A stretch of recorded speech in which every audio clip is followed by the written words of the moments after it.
Hi everyone, this is Anupma Singh and you are watching Bollywood Helpline. आज मैं आपको एक बॉलीवुड की मर्डर स्टोरी सुनाने जा रही हूँ।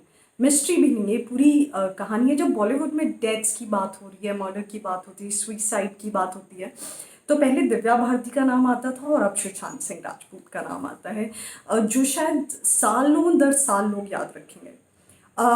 पर अक्सर ये जो कहानियाँ हैं थोड़ी ट्विस्टेड होती हैं, इसमें एक्चुअली क्या हुआ होता है किसी को पता नहीं। लेकिन आज जो मैं आपको बॉलीवुड की मर्डर स्टोरी सुनाने जा रही हूँ, जिसके बारे में बताने जा रही हूँ, उसमें कोई मिस्ट्री नहीं है। एक खूबसूरत सी हीरोइन जिसका मर्डर कर दिया गया। जी हाँ, ये कहानी है। बहुत ही खूबसूरत एक एक्ट्रेस होती थी पुराने टाइम में, जिनका नाम है प्रिया राजवंश। अ, आपने वो गाने तो सुने होंगे, तुम जो मिल गए हो, तुम जो मिल गए हो जी। या मिलो ना तुम तो हम घबराए, हीर रांझा जो राजकुमार के साथ, राजकुमार साहब के साथ उन्होंने की थी।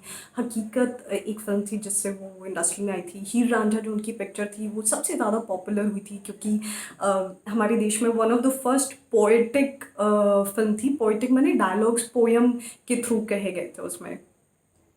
तो जो प्रिया राजवंश थी वो वैसे शिमला की थी, पर लंदन में पली बड़ी थी, वहाँ से उन्होंने पढ़ाई की थी। और देवानंद साहब के जो बड़े भाई थे, एक्टर डायरेक्टर प्रोड्यूसर बड़े नामचीन थे, चेतन आनंद साहब, उन्होंने उन्हें देखा और उन्हें फिल्मों में लॉन्च किया अपनी फिल्म हकीकत के साथ।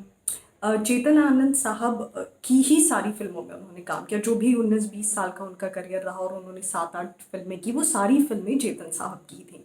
आपको बता दें कि चेतन साहब पहले से ही शादीशुदा थे, उनके 2 बेटे थे, पर वो अपनी बीवी से अलग हो चुके थे। पर उनके बच्चों से उनका बराबर रिश्ता था। उनके बच्चे उनको असिस्ट करते थे, उनके साथ काम करते थे, उनके साथ रहते थे। चेतन आनंद साहब ने प्रिया से शादी नहीं की थी, पर वो एक साथ रहते थे और उनका रिश्ता बहुत गहरा था। मतलब कुछ रिश्ते होते हैं ना जो शादी के मोहताज नहीं होते, कोई प्रोमिसेस के मोहताज नहीं होते, बस होते हैं, बस बहुत खूबसूरत होते हैं। उन्हीं रिश्तों में से था प्रिया राजवंश और चेतन आनंद साहब का रिश्ता। जब चेतन आनंद साहब की डेथ हुई तो उसके बाद पता चला कि उन्होंने अपनी प्रॉपर्टी का आधा हिस्सा प्रिया के नाम कर दिया है। कितनी खूबसूरत बात है ना, कि मतलब एक ऐसा रिश्ता जहाँ पे आपने कोई कस्में वादे नहीं खाए हैं, पर फिर भी आप ध्यान रखते हैं कि मेरे जाने के बाद इस शख्स का क्या होगा। पर शायद उन्हें नहीं पता था कि उनका ये जो प्यार है वो प्रिया की जान ले सकता है। चेतन साहब की डेथ के बाद उनके दोनों बेटों ने कुछ प्लानिंग और प्लॉटिंग करके उनके बाकी स्टाफ मेंबर्स के साथ मिलके प्रिया का मर्डर कर दिया। प्रिया राजवंश प्रॉपर्टी के पीछे अपनी जान गंवा बैठी।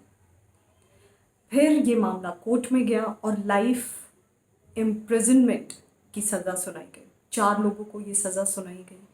और जो इसके सबूत थे, जो जब तहकीकात हुई तो जो डिटेल में समझ आया कि जब प्रिया जी ने कुछ खत लिखे थे अपनी डेथ से पहले, एक नोट्स होते हैं ना, लिखते हैं, अपने फियर्स लिखते हैं, उसमें उन्होंने अंदेशा जताया था कि कोई उनका मर्डर करना चाहता है, सर्कमस्टांसेस ऐसे हैं, उनके साथ कुछ चीज़ें हो रही हैं, और वो एज ए एविडेंस काम आए कोर्ट में।